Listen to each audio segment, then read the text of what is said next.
Hello विद्यार्थियों, Saraswati coaching centre by Rahul sir में आपका स्वागत है। आज के हम अपने एजुकेशनल वीडियो नंबर 34 में जो है और जूलॉजी के लेक्चर नंबर 12 में आपको जो है न्यूक्लिक अम्ल की व्याख्या एवं डीएनए की संरचना के पदों में अपना लास्ट लेक्चर प्रोवाइड कर रहे हैं। विद्यार्थियों, आप इस लेक्चर को ध्यान दें। ये लेक्चर जो है आपको डीएनए की संरचना बनाने में आपकी मदद करेगा। ये लेक्चर आपके लिए सबसे ज़्यादा इम्पोर्टेंट होने वाला है विद्यार्थियों। और न्यूक्लिक अम्ल की संरचना के संदर्भ में आज ये आपको लास्ट वीडियो प्रोवाइड कर रहा है। विद्यार्थियों, लेक्चर नंबर 10 में मैंने आपको इस बात का अवलोकन करा दिया है और उम्मीद भी है कि आपने उसे अच्छी तरह से समझने की कोशिश भी की होगी कि अगर हम न्यूक्लिक अम्ल की संरचना की बात करें तो न्यूक्लिक अम्ल की जो संरचना है वो 2 पदों में है। न्यूक्लिक अम्ल की संरचना की अगर बात करें विद्यार्थियों तो न्यूक्लिक अम्ल की संरचना जो है 2 पदों में है। एक है प्राथमिक न्यूक्लिक अम्ल और एक है द्वितीयक न्यूक्लिक अम्ल। विद्यार्थियों, एक है प्राथमिक न्यूक्लिक अम्ल और एक है द्वितीयक न्यूक्लिक अम्ल। मतलब न्यूक्लिक अम्ल की प्राथमिक संरचना और न्यूक्लिक अम्ल की द्वितीयक संरचना। न्यूक्लिक अम्ल की जो प्राथमिक संरचना है वो बिल्कुल यूं ही सिंपल गुजर जाती है, लेकिन न्यूक्लिक अम्ल की जो द्वितीयक संरचना है विद्यार्थियों, न्यूक्लिक अम्ल की द्वितीयक संरचना जो है 2 प्रकार की होती है। एक आपने डीएनए की संरचना देखी थी और एक आपने आरएनए की संरचना देखी थी। डीएनए की संरचना को जो है आपने जो है द्विकुंडली संरचना या डबल हेक्सिल स्ट्रक्चर के नाम से भी जाने थे, या फिर इस संरचना को जो है सन 1953 ईस्वी में जो है वाटसन और क्रिक नाम के वैज्ञानिक ने दिया था, इसलिए इसे वाटसन और क्रिक मॉडल के नाम से भी जाना जाता है। तो आइए आज इस संरचना को हम आगे की ओर बढ़ाते हैं और शुरू करते हैं। विद्यार्थियों, अगर आप न्यूक्लिक अम्ल की संरचना की बात कर रहे हैं, अगर आप न्यूक्लिक अम्ल के संरचना में चल रहे हैं,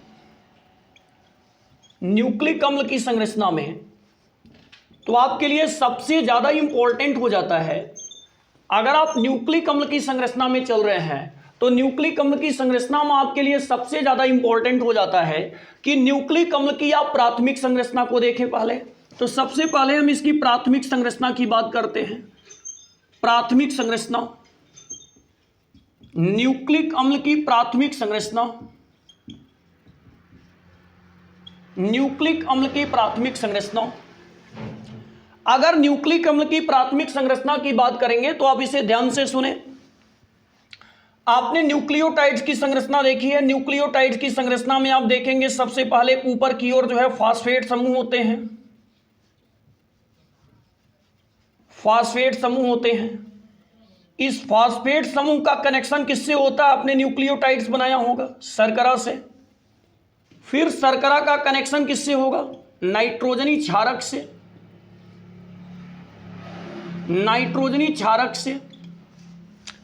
और फिर ये शर्करा फिर किससे कनेक्ट होगी? फास्फेट समूह से। फिर शर्करा का कनेक्शन किससे होगा? फास्फेट समूह से। फिर ये फास्फेट समूह जो है कनेक्ट किससे होगा? शर्करा से। और इस शर्करा का कनेक्शन फिर किससे होगा? नाइट्रोजनी क्षारक से। नाइट्रोजनी क्षारक से। फिर यह शर्करा किससे कनेक्ट होगी? फास्फेट समूह से।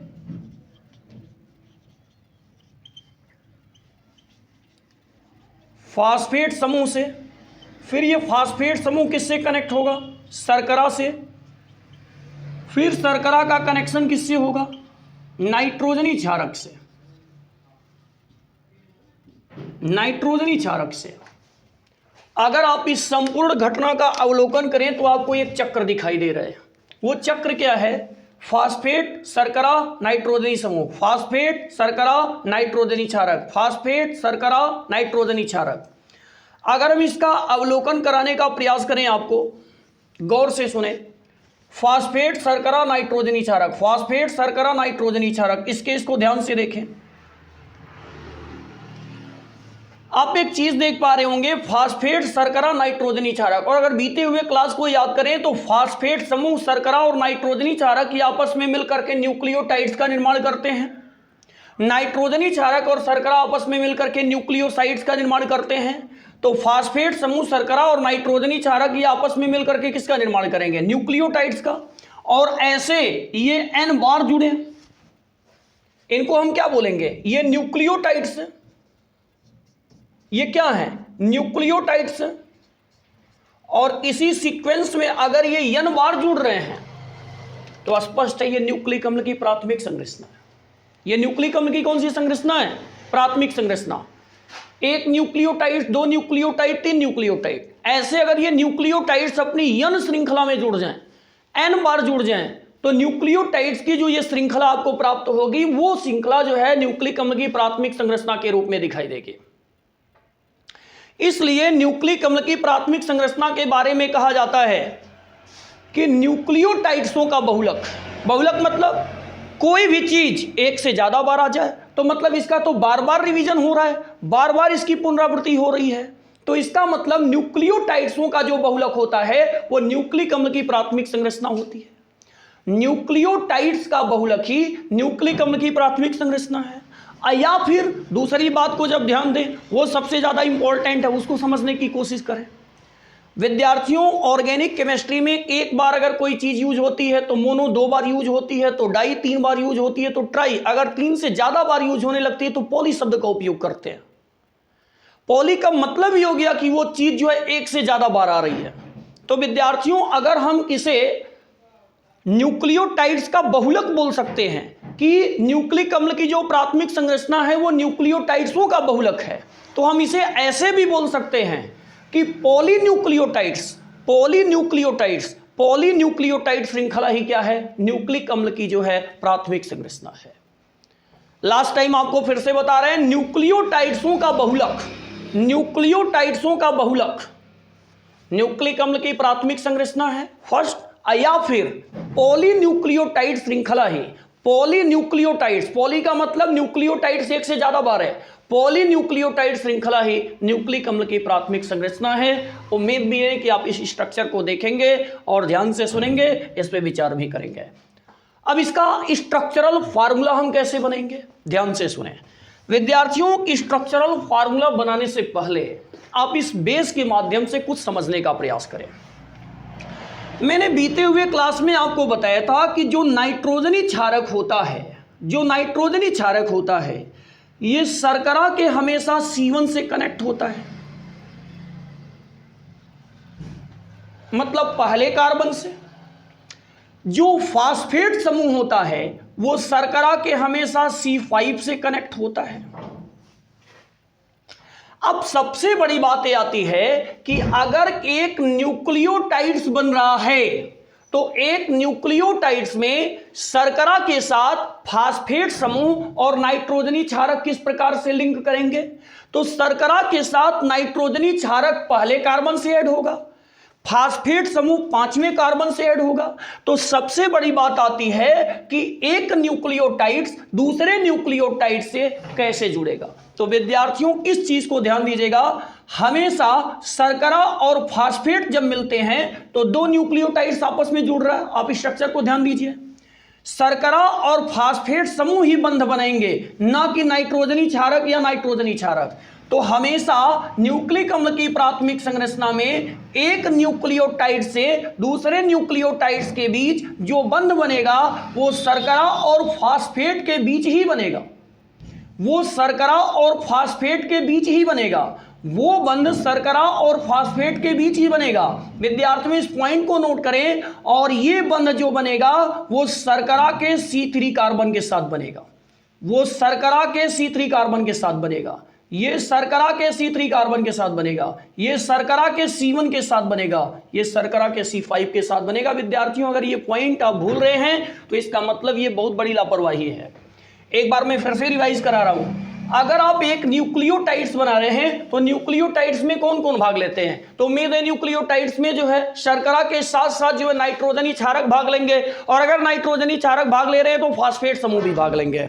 सबसे बड़ी बात है, तो दूसरी सबसे इंपॉर्टेंट बात क्या आती है? दूसरी सबसे इंपॉर्टेंट बात यह है कि इनका कनेक्शन हम कैसे करेंगे। विद्यार्थियों, जब नाइट्रोजनी क्षारक शर्करा से ऐड होगा तो वो पहले कार्बन से जुटेगा शर्करा के, जब फास्फेट समूह जो है शर्करा से जुटेगा तो वो जो है शर्करा के 5वें कार्बन से जुड़ेगा। अब बात आती है कि हम न्यूक्लियोटाइड्सों की पॉली श्रृंखला बनेंगे या न्यूक्लियोटाइड्स का बहुलक बनाना चाहते हैं या न्यूक्लिक अम्ल की प्राथमिक संरचना बनाना चाहते हैं, तो उनका सीक्वेंस कैसा है विद्यार्थियों? तो उनका जो सीक्वेंस है उसे ध्यान से सुने। वो सीक्वेंस है कि आप एक न्यूक्लियोटाइड्स और दूसरे न्यूक्लियोटाइड्स को आपस में जब मिलाएंगे तो एक बंध बनेगा और वो बंध बनेगा शर्करा और फास्फेट के बीच, और वो बंध शर्करा के C3 कार्बन से बनेगा।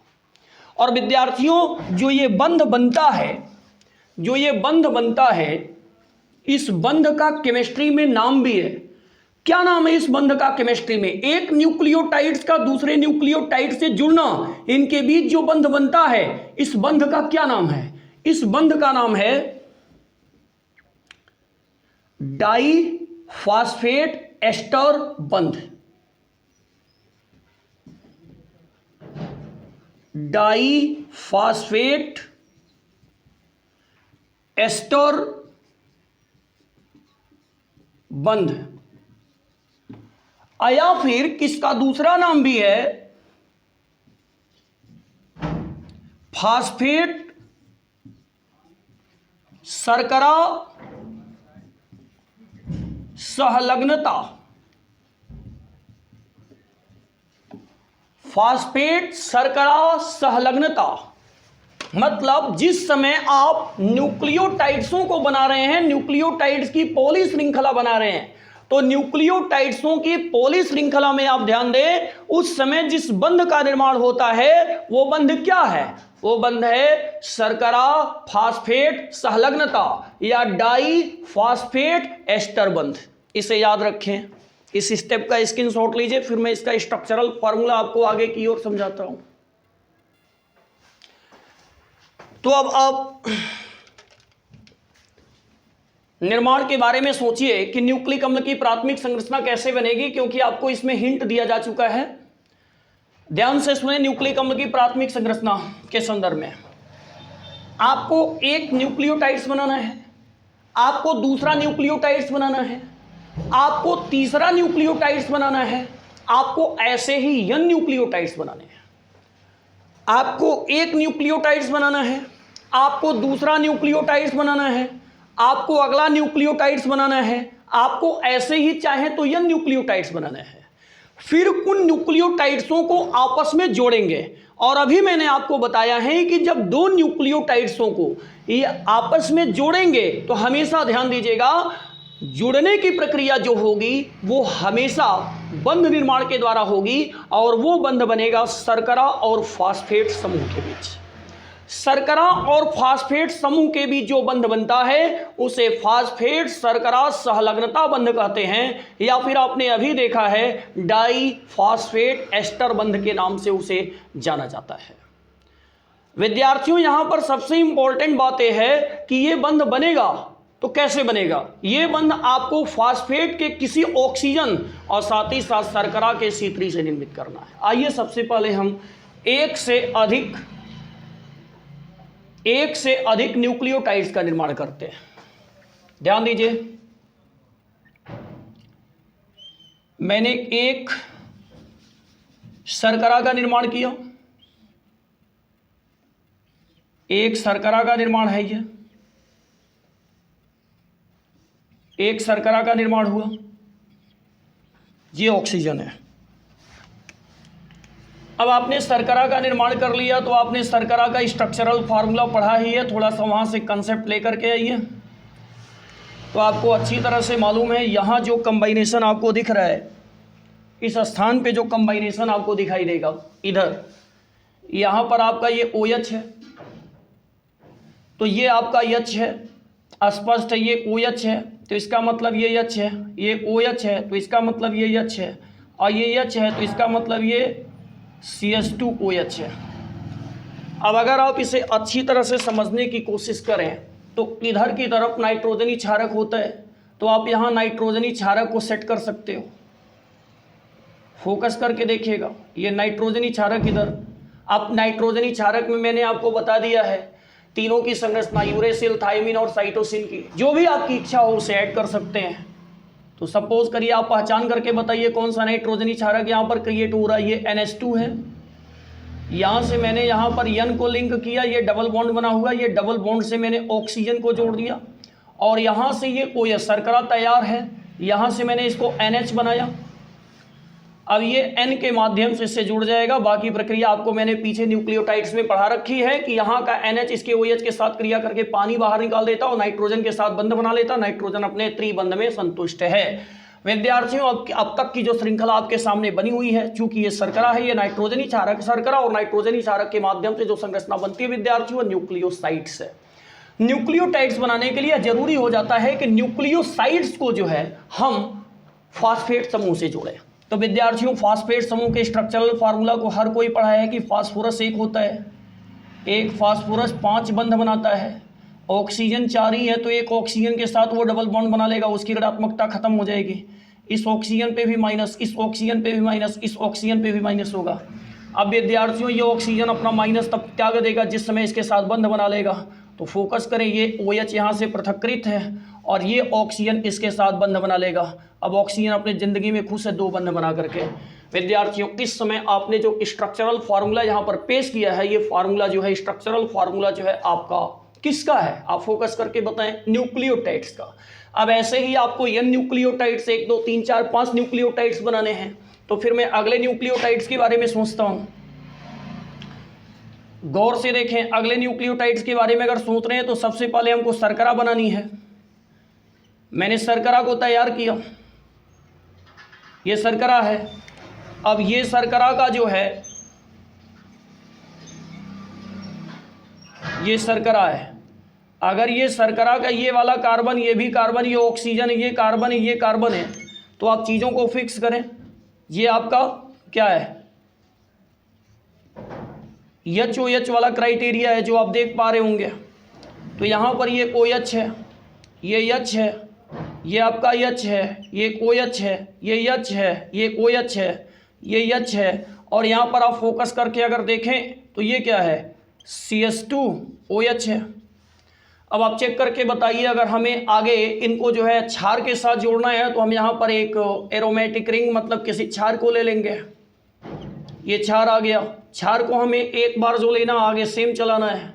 तो ये नाइट्रोजन यहाँ पर है, ये कनेक्ट है NH2 से। हाथ को फोकस करिएगा, फिर आपको समझ में आएगा।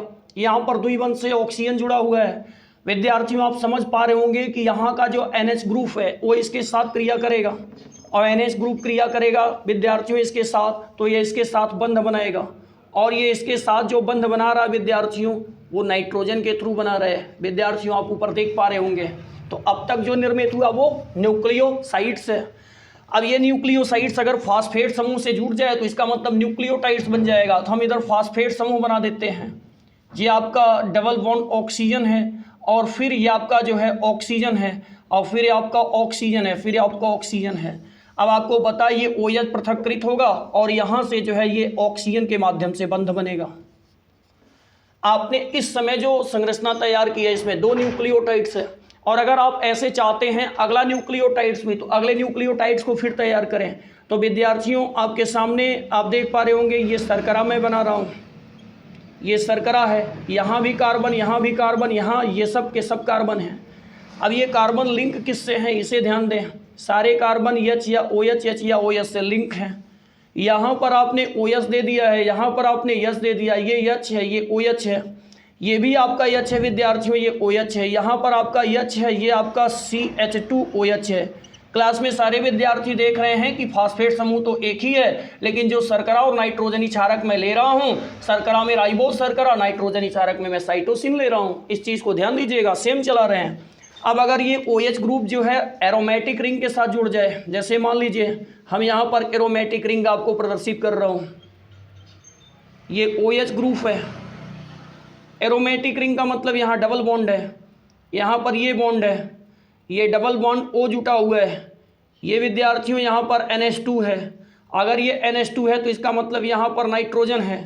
अब ये वाला इसके साथ जो है फिर पानी बाहर विस्थापित करके इसके साथ बंध बना लेगा विद्यार्थियों, और इसके साथ नाइट्रोजन के माध्यम से जुड़ जाएगा। नाइट्रोजन अपना जो है 3 बंध बना चुका विद्यार्थियों। अब आप फोकस कर सकते हैं, न्यूक्लियोसाइड्स बन चुका है।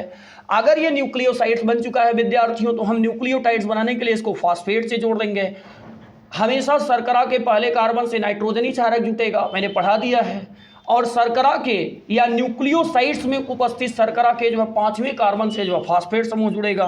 तो हम यहाँ पर फास्फेट समूह बनाते हैं विद्यार्थियों। ये डबल बॉन्ड ऑक्सीजन है, ये O- है, ये O-, इस पे भी तो माइनस ही होता, लेकिन ये इसके साथ बंध बना लिया। अब बंध बना लिया, इसका OH पृथक्कृत है और ये इसके साथ ऑक्सीजन रूपी बंध बना करके पड़ा हुआ है विद्यार्थियों। अगर आप इस पूरे सीक्वेंस को देखें ध्यान से, पूरे सीक्वेंस को, तो आप देख पा रहे होंगे इस पूरे सीक्वेंस को अगर क्रम से देखें विद्यार्थियों, समझदारी अच्छी करने के लिए हम इनको भी ब्लैक से ही कर देते हैं ताकि रेड जोन जो है क्लियर हो सके।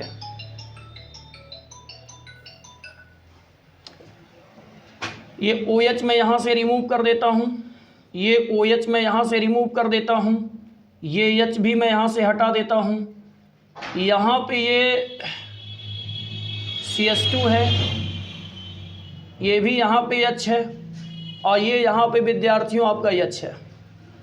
अब आप फोकस के साथ इसे समझने की कोशिश करें, ध्यान दें पैटर्न क्या है, कैसे क्या है, इसे देखें। अगर हम किसी एक संरचना को आपको समझाने की कोशिश करें, जैसे कि आप ये जोन देख रहे होंगे, आप क्राइटेरिया को समझें। अगर आप एक क्राइटेरिया को समझने की कोशिश करें, यहाँ से लेकर के यहाँ तक की संरचना को आप ऑब्जर्व करें, तो आप देख पा रहे हैं ये न्यूक्लियोटाइड्स है, न्यूक्लियोटाइड्स है। और मैं इस न्यूक्लियोटाइड्स को जो है यंग तक ले जाना चाहता हूँ, अर्थात उसके पॉली रूप को प्रदर्शित किया हूँ। तो इसका मतलब किसी भी न्यूक्लियोटाइड्स की जो पॉली श्रृंखला होती है या न्यूक्लियोटाइड्स का जो बहुलक होता है वो न्यूक्लिक अम्ल की प्राथमिक संरचना को दर्शाती है। अब जरूरत पड़ती है विद्यार्थियों कि हम एक न्यूक्लियोटाइड्स को दूसरे न्यूक्लियोटाइड्स के साथ जोड़ेंगे, तो जोड़ने में जो है हमारा प्रत्येक न्यूक्लियोटाइड से एक दूसरे से कनेक्ट कैसे होगा। अभी मैंने आपको बैक वाले में स्क्रीनशॉट जब आपने लिया है तभी मैंने आपको पढ़ाया है कि जब आप अपने एक न्यूक्लियोटाइड्स को दूसरे न्यूक्लियोटाइड्स के साथ जोड़ेंगे तो आप इस बात का ख्याल करेंगे कि हमेशा बंध शर्करा और फॉस्फेट के बीच बनेगा। शर्करा का फॉस्फेट का कोई भी ऋणात्मक ऑक्सीजन शर्करा के तीसरे कार्बन के साथ क्रिया करेगा। विद्यार्थियों अब गिने, अगर इसमें कार्बन को 1 2 3 4 5 विद्यार्थियों 3 नंबर का कार्बन ये है। हम इस ऑक्सीजन को यूज में ले लेते हैं, तो विद्यार्थियों ये OH यहाँ से पृथक्कृत है और ये ऑक्सीजन रूपी बंध यहाँ बन करके तैयार है। विद्यार्थियों आप इसे देख सकते हैं। अब ये न्यूक्लियोटाइड्स इस न्यूक्लियोटाइड्स के साथ जुड़ गया। ऐसे ही विद्यार्थियों आप यहाँ पर फोकस करें, ये 3 नंबर का कार्बन है विद्यार्थियों, ये इसका विद्युत ऋणात्मक है। हम यहाँ से OH को पृथक्कृत करते हैं विद्यार्थियों और इस ऑक्सीजन को इससे हम जोड़ देते हैं। अब बताइए विद्यार्थियों, इस समय जो संरचना आपको दिखाई दे रही है विद्यार्थियों, ये संरचना है न्यूक्लिक अम्ल की प्राथमिक संरचना। न्यूक्लिक अम्ल की प्राथमिक संरचना, आई होप कि आप इसे समझ पाए होंगे। इसे आप प्रदर्शित भी करेंगे, बनाने की भी कोशिश करेंगे। ध्यान दें, इस स्टेप का स्क्रीनशॉट लीजिए, फिर मैं आपको ले चलता हूँ अगले स्टेप में। विद्यार्थियों अब लोग हम न्यूक्लिक अम्ल की संरचना में जो है आगे की ओर चर्चा करते हैं। न्यूक्लिक अम्ल की द्वितीयक संरचना, जिसमें DNA की संरचना आपकी सबसे इंपॉर्टेंट है। इस समय आप प्रैक्टिकल के दौर से गुजर रहे हैं तो DNA की संरचना सबसे ज़्यादा इंपॉर्टेंट है विद्यार्थियों। DNA की संरचना को हम लोग द्वितीयक संरचना के नाम से भी जानते हैं न्यूक्लिक अम्ल के, या फिर इसको डबल हेक्सिल स्ट्रक्चर भी कहते हैं या द्विकुंडली संरचना के नाम से भी जाना जाता है। 1953 ईस्वी में इसे डेविसन और क्रिक नामक वैज्ञानिकों ने, वाटसन और क्रिक नामक वैज्ञानिकों ने दिया था, इसलिए इसे हम वाटसन और क्रिक मॉडल के नाम से भी जानते हैं। आइए आज के क्लास में DNA की संरचना के बारे में सुनते हैं और DNA की संरचना बनाते समय किन किन बातों का ध्यान रखा जाता है उसे सुनते हैं, फिर DNA की संरचना को प्रदर्शित करते हैं। विद्यार्थियों सबसे इंपॉर्टेंट बात यह आती है कि DNA की संरचना क्या है या फिर DNA क्या है, तो मैं इस जवाब को आपको दे रहा हूं, ध्यान से सुने। विद्यार्थियों आज की क्लास में सबसे इंपॉर्टेंट बात जो रही है वो ये है कि DNA की संरचना, DNA क्या है। मैं आपको बता दूं, 2 पॉलीन्यूक्लियोटाइड श्रृंखलाएं, 2 पॉलीन्यूक्लियोटाइड श्रृंखलाएं जब एक दूसरे के समांतर और विपरीत दिशा में आकर के आपस में जुड़ती हैं या मिलती हैं तो इससे जो द्विकुंडली संरचना दिखाई देती है, जो नई संरचना प्राप्त होती है विद्यार्थियों, उसे हम DNA या फिर DNA की संरचना के नाम से जानते हैं। मैंने क्या बोला, जब न्यूक्लियोटाइड्सों के बहुलक की दो श्रृंखलाएं, श्रृंखला मतलब चेन, जब न्यूक्लियोटाइड्सों के बहुलकों की दो श्रृंखलाएं या फिर पॉलीन्यूक्लियोटाइड्सों की दो श्रृंखलाएं एक दूसरे के समांतर किंतु विपरीत सर्पिल आकार में जुड़े या विपरीत दिशा में जुड़ने की कोशिश करें, जिससे दिखने वाली संरचना द्विकुंडलित रूप में दिखाई दे, इसे हम डीएनए की डबल हेक्सिल स्ट्रक्चर या फिर वाटसन क्रिक मंडल या न्यूक्लिक अम्ल की द्वितीयक संरचना या डीएनए की संरचना के नाम से जानते हैं। आई होप कि आप इसे समझ पा रहे होंगे। अब आगे की ओर आपको बताते हैं डीएनए की संरचना बनाते समय हमें किन किन बातों का ध्यान रखना चाहिए। ध्यान से सुने। डीएनए की संरचना बनाते समय ध्यान दें। अगर आप डीएनए की संरचना बना रहे हैं तो डीएनए की संरचना बनाते समय जरूर ध्यान दें। और डीएनए की संरचना बनाते समय जो ध्यान दी जाने वाली बात है वो क्या है, इसको सुने विद्यार्थियों। सबसे इंपॉर्टेंट बात यह है कि डीएनए की संरचना में पॉलीन्यूक्लियोटाइड्स की दो श्रृंखलाएं भाग लेती हैं। डीएनए की संरचना में पॉलीन्यूक्लियोटाइड्स जिसको आपने अभी पढ़ा, पॉलीन्यूक्लियोटाइड्स की दो श्रृंखलाएं भाग लेती हैं। श्रृंखलाओं का मतलब विद्यार्थियों यहां चेन से है। दो श्रृंखलाएं भाग लेती हैं। सबसे इंपॉर्टेंट बात तो यह है। दूसरी इंपॉर्टेंट बात क्या है, डीएनए की संरचना में दोनों पॉलीन्यूक्लियोटाइड श्रृंखलाएं डीएनए की संरचना में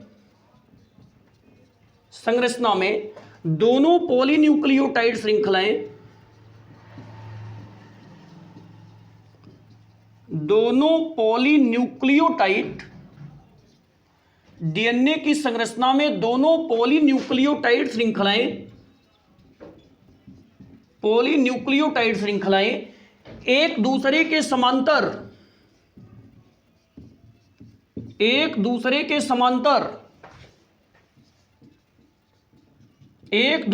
समांतर किंतु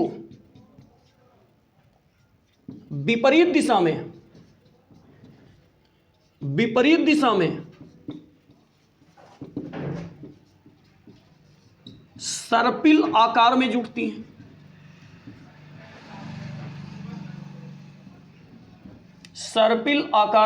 हैं। तीसरी सबसे इंपॉर्टेंट बात, दोनों पॉलीन्यूक्लियोटाइड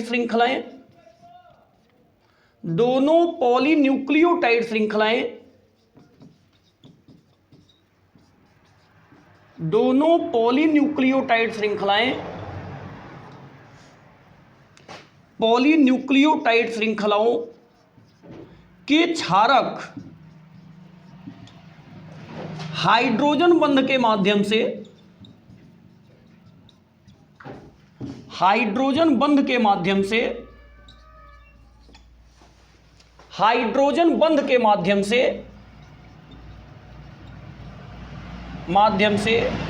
एक दूसरे को जोड़े रखते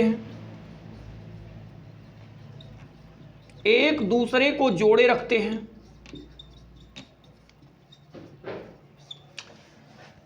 चौथी सबसे ज्यादा इंपॉर्टेंट बात है विद्यार्थियों, डीएनए की जब संरचना बनाएंगे तो सभी क्षारकों में से मैंने आपको पहले पढ़ा दिया है कि डीएनए में यूरेसिल भाग नहीं लेता। इस बात का आपको ख्याल करना है। तो ये पॉइंट यहां पर फिर से याद दिला रहे हैं। डीएनए की संरचना में यूरेसिल को छोड़कर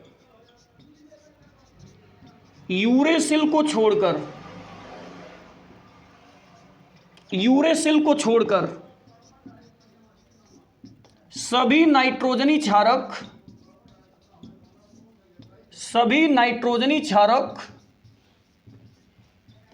एक समान रूप से भाग लेते हैं। एक समान रूप से भाग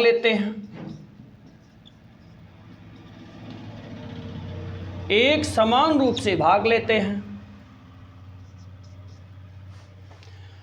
पांचवा सबसे इंपॉर्टेंट जो बात है वो ये है, डीएनए की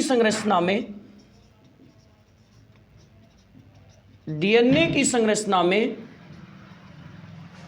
पॉलीन्यूक्लियोटाइड के एक हाफ चक्र में पॉलीन्यूक्लियोटाइड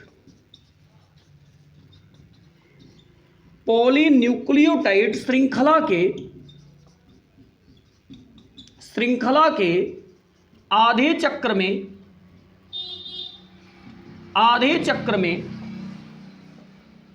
5 नाइट्रोजनी क्षारक भाग लेने चाहिए।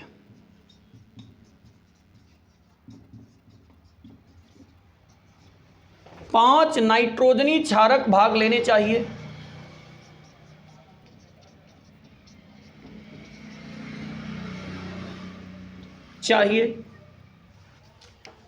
विद्यार्थियों, ये तो सबसे इंपॉर्टेंट बात हो गई है कि डीएनए की संरचना बनाते समय हम किन किन बातों का ध्यान दें। सबसे इंपॉर्टेंट बात जो आ रही है, डीएनए की संरचना बनाते समय पॉलीन्यूक्लियोटाइड की 2 श्रृंखलाएं भाग लेनी चाहिए। डीएनए की संरचना के निर्माण के समय जो है पॉलीन्यूक्लियोटाइड की 2 श्रृंखलाएं एक दूसरे के समांतर तो होंगे, किंतु दिशा में विपरीत होंगे और डबल हेक्सिल मॉडल या फिर सर्पिल आकार में आकर के एक दूसरे से जुड़ जाएंगे।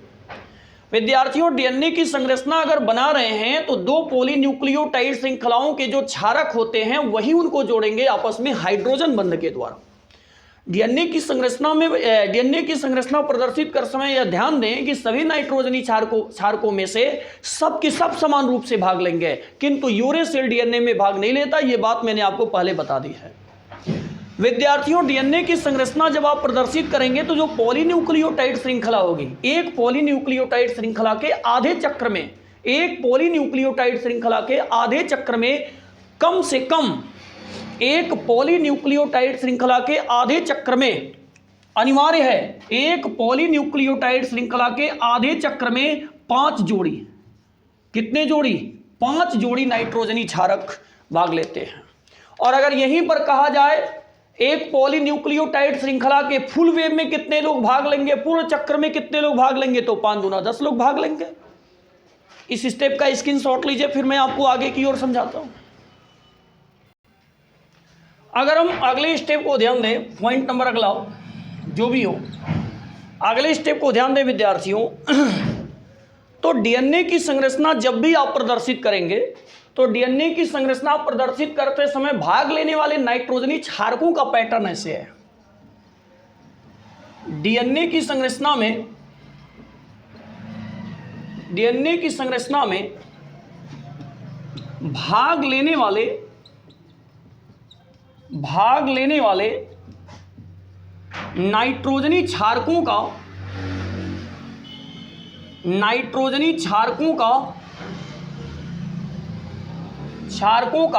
युग्म किस प्रकार है? युग्म का मतलब विद्यार्थियों पेयर, इस प्रकार है। अब क्या युग्म है, सुने ध्यान से।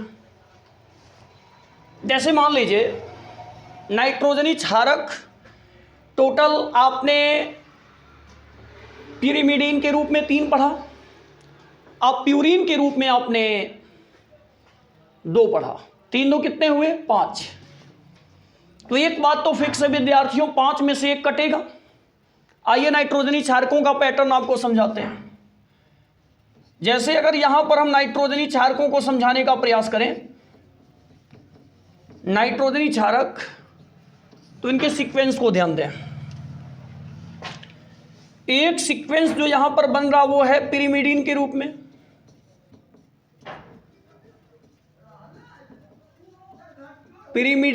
में, और दूसरा सीक्वेंस जो बन रहा विद्यार्थियों वो है प्यूरिन के रूप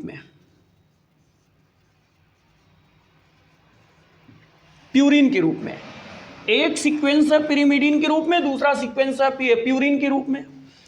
पिरिमिडीन के रूप में अगर आप देखेंगे तो सबसे पहले जो आपके पास निकल करके आएगा वो आपका मान लीजिए साइटोसिन है, और साइटोसिन को जो सिंबल मिलता वो मिलता है C, सारे लेटर कैपिटल। दूसरा आपका यूरेसिल है, यूरेसिल को जो संकेत मिलता वो मिलता U। तीसरा जो आपका है यूरेसिल के बाद वो है थायमिन। थायमिन का अगर संकेत लेंगे तो ये आपका होगा टी। प्यूरिन के रूप में देखेंगे तो जो पहला है विद्यार्थियों वो है आपका एडिनिन।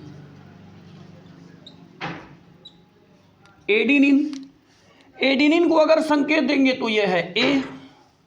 दूसरा संकेत है विद्यार्थियों ग्वानिन, दूसरा है। ग्वानिन को अगर सिंबल देंगे तो ये होगा जी। अब विद्यार्थियों यहां पर समझने का प्रयास करें, यहां पर इसे समझें कि कौन सा ऐसा क्षारक है नाइट्रोजनी जो डीएनए के निर्माण में भाग नहीं लेता। तो आप एक ही चीज बोलेंगे कि सर जी यूरेसिल जो होता है ये डीएनए के निर्माण में भाग नहीं लेता। तो आप यहां पर सीधे सीधे ये कहेंगे डीएनए में भाग नहीं लेगा, तो आपने इसको तो हटा दिया। अब आपके पास कितने बचे? आपके पास कितने बचे? दो इधर बचे, दो इधर बचे। डीएनए की संरचना अगर बन रही है तो नाइट्रोजनी क्षारक युग्म के रूप में भाग लेंगे, और एक हाफ वेव में 5 पेयर्स, 5 जोड़ी नाइट्रोजनी क्षारक भाग लेते हैं। तो देखिए सीक्वेंस क्या बन रहा है। ए नंबर सीक्वेंस क्या बनेगा? सपोज करिए इधर साइटोसिन है,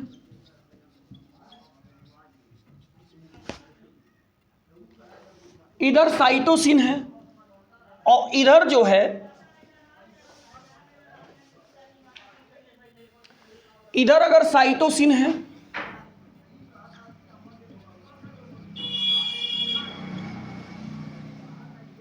तो इस बात का विशेष फोकस करिएगा, साइटोसिन हमेशा भाग लेगा ग्वानिन के साथ। साइटोसिन हमेशा भाग लेगा ग्वानिन के साथ। अगर साइटोसिन हमेशा भाग ले रहा है ग्वानिन के साथ तो एक बात और फिक्स करिएगा कि साइटोसिन और ग्वानिन के मध्य जो बंध बनता वो त्रिबंध होता है। इसे याद करिएगा, साइटोसिन और ग्वानिन के मध्य जो बंध बनता वो त्रिबंध होता है।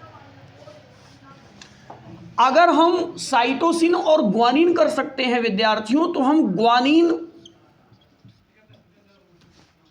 और साइटोसिन भी तो कर सकते हैं। बट ये बात अपने दिमाग में फिक्स करके रखिएगा, साइटोसिन के साथ और कोई नहीं जा सकता।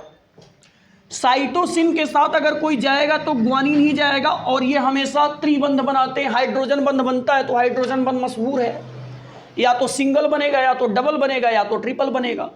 तो साइटोसिन और ग्वानिन अगर भाग ले रहे हैं तो साइटोसिन और ग्वानिन के मध्य जो बंध बनेगा वो हमेशा त्रिबंध बनेगा।